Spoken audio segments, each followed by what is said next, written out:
Love.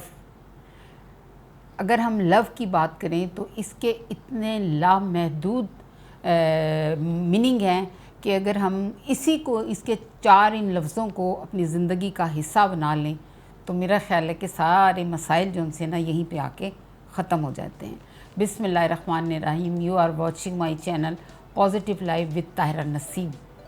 जैसे कि हम बात करते हैं मोटिवेशन की, तो मोटिवेशन में मेरा कल इत्तफ़ाक हुआ एक ऐसी जगह पे जहाँ लोगों ने मुझसे बहुत से क्वेश्चन किए कि आप पॉजिटिव लाइफ के बारे में बात करती हैं, तो पॉजिटिव लाइफ में सबसे पहले आप एक घर की बात करें जहाँ पे सास बहू भी रहती है, नंद और भाभी भी रहती हैं, माँ बेटी भी रहती हैं। ऐसे रिश्तों में कुछ इतनी तेज़ी से दरारें पड़ रही हैं कि बाज़ औक़ात फ़ील होने लगता है कि जैसे कि एक वहाँ वकील भी थी, उन्होंने मुझे ये कहा कि आपको पता है शरअ तलाक़ कितनी तेज़ी से बढ़ती जा रही है, क्या ये लव मैरिज की वजह से है कि ये अरेंज मैरिज की वजह से है।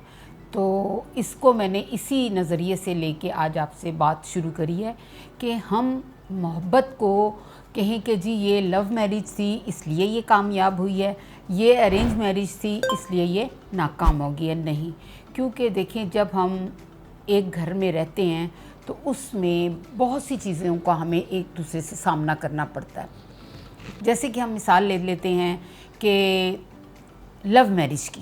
पहले हम लव मैरिज को ज़रा डिफ़ाइन कर दूं कि जो लव मैरिज है कितनी जल्दी ड्रॉप होती है और कितनी जल्दी कहाँ तक पायदार तक पहुंचती है। देखिए, एक लॉयल्टी होती है, एक आपका एक दूसरे पे ट्रस्ट होता है, एक आपका फेथ होता है एक दूसरे पे, और कुछ ऐसा होता है कि कुछ फीलिंग्स ऐसी होती हैं जो एक दूसरे के अंदर इतनी ज़्यादा मर्ज कर जाती हैं जिसको हम कहते हैं हमें इससे मोहब्बत हो गई है या हमें इससे प्यार हो गया।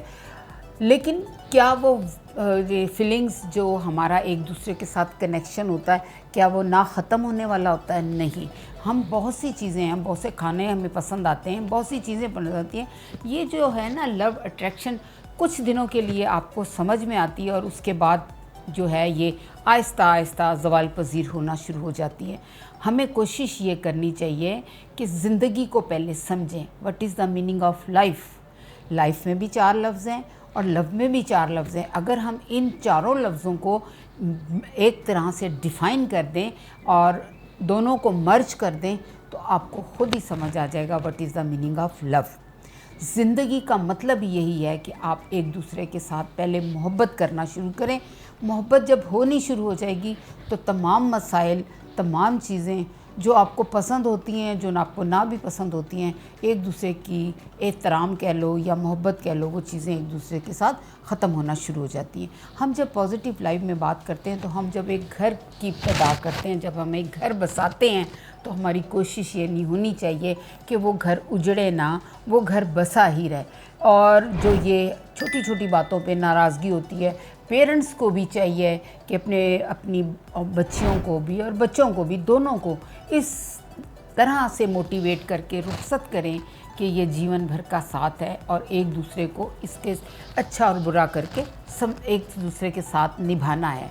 और अगर ये निभाने का सिलसिला नहीं होगा तो फिर यही होगा, हमारा माशरा ख़राब तर होता जाएगा और घर घर ये जो है ना, आए दिन हम सोचते हैं इतनी मुश्किल से तो रिश्ते हो रहे हैं। जब रिश्ते होते हैं तो रिश्तों में जल्दी से दरारें पड़ जाती हैं और जो एक फैमिली जो सी है दूसरी फैमिली में कीड़े निकालती है और दूसरी फैमिली पहली फैमिली में कीड़े निकालती है। हमें कोशिश ये करनी चाहिए कि अगर बच्चे कहीं पे गलत भी हैं, देखिए ना, ज़िंदगी तो है ही एक जद्दोजहद का नाम मुसलसल, और जब दो लोग एक ख़ास निकाह के बंधन में बनते हैं, निकाह मीन एक किला, जब आप उस किले में आ जाते हैं तो आपको एक दूसरे को, दोनों को सोचना चाहिए इस किले से जब हम बाहर निकलेंगे तो हमारे लिए कोई लाइफ नहीं होगी। एक धब्बा हमारी लाइफ पे लग जाएगा और उस धब्बे को मिटाने के लिए, ये हमारी आज़ादी नहीं है, इसको हम आज की जैसे आप कह दें जी ये स्टाइल है या आप कह दें जदीद दौर के तकाज़े नहीं। बीइंग ए मुस्लिम, अल्लाह ताला ने जब आपको निकाह का हक़ दिया तो निकाह को कोशिश करें कि जहाँ तक आप एक दूसरे को निभा सकते हैं निभाएं। कोई ऐसी मुश्किल चीज़ नहीं है। हम ऐसी कड़वी कड़ी दवाइयाँ भी खाते हैं अपनी सेहत को बहाल रखने के लिए, तो कहीं अगर मर्द में कमी है या कहीं किसी खातून में कुछ कमी है तो कोशिश ये करनी चाहिए दोनों एक दूसरे को एक कड़वी दवाई समझ के कुछ अरसा उसको पिएं, और उसके बाद खुद ब खुद ही उसमें आपके अमल से, आपके रवैये से, आपको केयर करने से उसमें मिठास पैदा होती चली जाएगी, और जो मिठास है वो फिर खुद ब खुद एक पॉजिटिव लाइफ की तरफ चली जाती है।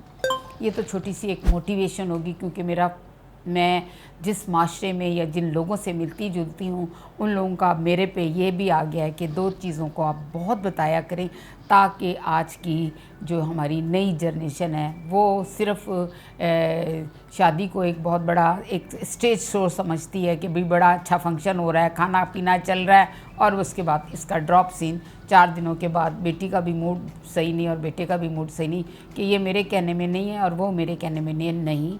कोशिश करें, ज़िंदगी एक बहुत कीमती चीज़ है और दोनों एक दूसरे के साथ निभाने की कोशिश करें और अपनी नस्ल को बढ़ाने की कोशिश करें।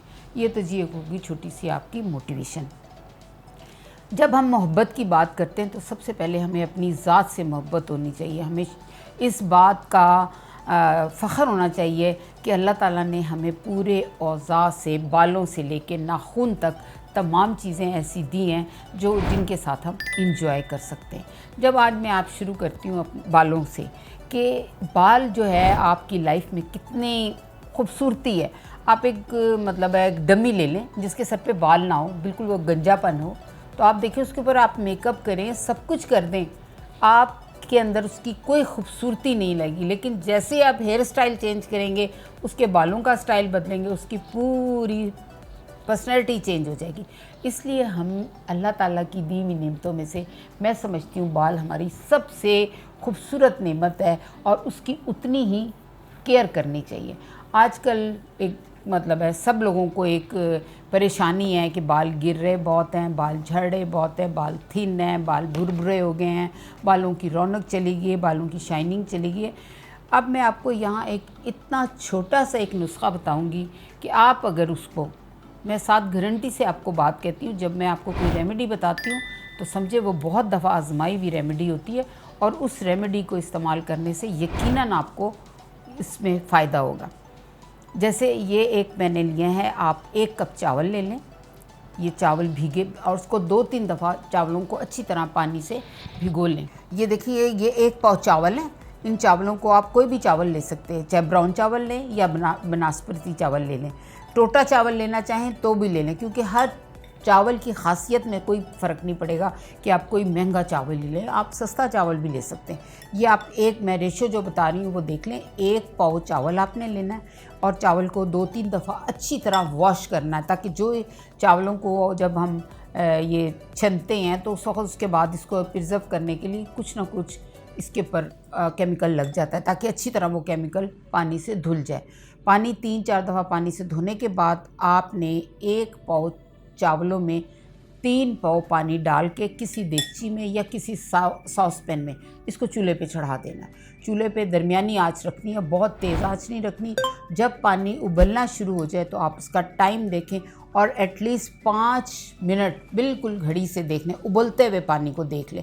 चावल आपने पहले डाल देने, 3 पाव पानी डाल देना है और उसके बाद इसको 5 मिनट तक उबालना है।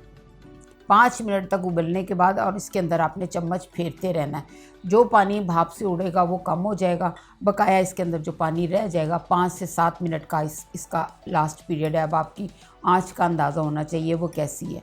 उसके बाद आपने ये चावल जो है अभी कच्चे ही होंगे, 5-7 मिनट में चावल पकता नहीं है, लेकिन जो हमें इसकी ख़ासियत या जो इसका पानी चाहिए वो इसका पानी तैयार हो जाता है। अब आपने इसको छन करना है। छन करके आपने एक ऐसी स्प्रे बोतल लेनी है और इसमें ये पानी आपने डाल देना है।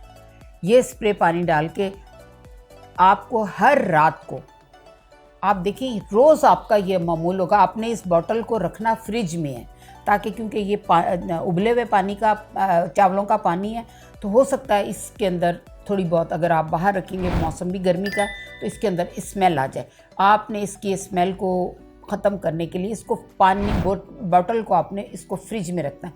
आपने इसमें पानी डालना है और इसके बाद इसमें आपने 10 कतरे अरंडी का तेल, अरंडी का तेल यानी कि इसको कहते हैं कोस्टरल ऑयल, अगर ये ना मिले तो आप रोगन बादाम आलमंड ऑयल, इसके 10 कतरे इस पानी में डाल के, और ये देखें ये स्प्रे बोतल है और आपने इसको ये जैसे कि मैं बालों पे स्प्रे कर रही हूँ, आप इसको मुसलसल स्प्रे करें। स्प्रे करने के बाद बालों में जिस तरह आप तेल से आराम आराम से घसें हैं बालों को, उस तरह बालों को घसें और बस उसी तरह बाल को खुला ना छोड़ें। चाहे छोटे बाल हैं चाहे बड़े बाल हैं, आप उसे लपेट के चुटकी लगा के सो जाएं। ये आपने अमल रात को डेली करना है और सुबह उठ के ये बाल खुश्क हो चुके होंगे, हल्का हल्का तो होता है, जितने आप 1 घंटा पहले सोने से ये लगा लें।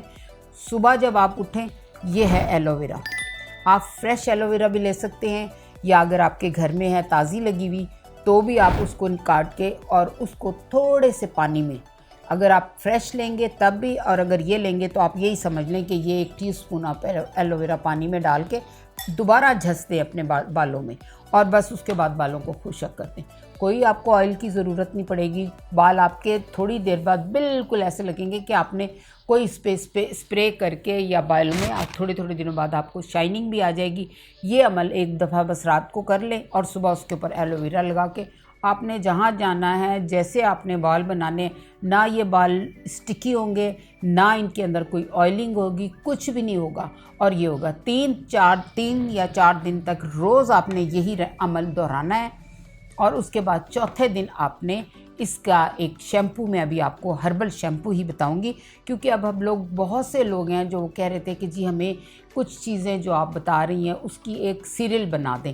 तो अब मैं आपको 4 या 5 ये बालों से ही मुतल्लिक बताऊंगी, ये एक दूसरे के साथ अटैच है। अभी आपने बालों की प्रिपरेशन की है, एक किस्म की बालों को तैयार किया है, इससे ये हो गया कि आपके बाल ठहर जाएंगे। और फिर उसके बाद ये जो वाला स्प्रे, आप कहीं भी जा रहे हैं, आप बाहर जा रहे हैं, अगर आपके बाल खुले हैं, आप इसको बालों पे, ये जैसे ये मैं भी कर लूँ अभी बालों में, ये देखें थोड़ी देर बाद ये बाल जो से ना, इसमें ना तो कोई बदबू है ना कुछ है, और आप इसको बाल कंघी भी कर लेंगे ना तो आप देखेंगे ये बाल बिल्कुल स्मूथ, ना ये उड़ेंगे ना ये कुछ होंगे। आप केमिकल कोई ये स्प्रे इस्तेमाल ना करें, इसको आप मामूल बना लें। ये हमारी पहली सीरियल की पहले बालों की मैं आपको एक छोटी सी रेमेडी बता रही हूँ। इसको आप करते रहेंगे तो उसके बाद आपने 3 दिन ये करना है। 3 दिन में आपने कोई बालों को ऑयलिंग वगैरह नहीं करनी। तीसरे दिन मैं आपको एक ऑयल बताऊंगी, वो आपने लगाना है किस तरह, और उसके बाद शैम्पू आएगा, शैम्पू आपको बताएंगे। तो ये 4-5 चीज़ें मिलके आपका एक बालों का पूरा ट्रीटमेंट हो जाएगा। इस ट्रीटमेंट को आप 21 दिन करें या 3 महीने करें, जैसा आप 3-3 दिन का छोड़ के आप उसको यूज़ करें, और फिर आप खुद देखेंगे कि जैसे ये लॉन्ग हेयर हैं, ये मुसलसल ये इस्तेमाल किया हुआ है। आप ये देखें कि इनके बाल अभी भी इतने लंबे हैं, और कटिंग करवा ली जाए वो अलहदा बाल है, लेकिन ओरिजिनल ना झड़ रहे हैं बाल ना कुछ हो रहे हैं, और ये बार बार इतने ही रखती हैं और उसके बाद उनके बालों को कटा देती हैं। अगर आप ये रेमेडी इस्तेमाल करेंगी तो ज़रूर आप मुझे बताएं। मेरी इस वीडियो को लाइक करें, शेयर करें, दूसरों तक पहुँचाएँ, क्योंकि हम नेचर के साथ जुड़ रहे हैं और इस नेचर से आप खुद फील करेंगी कि कितनी खूबसूरती भी है और कितना इसके अंदर दम भी है। बस वही कहूँगी, थोड़ा है, थोड़े की ज़रूरत है। अल्लाह हाफ़िज़।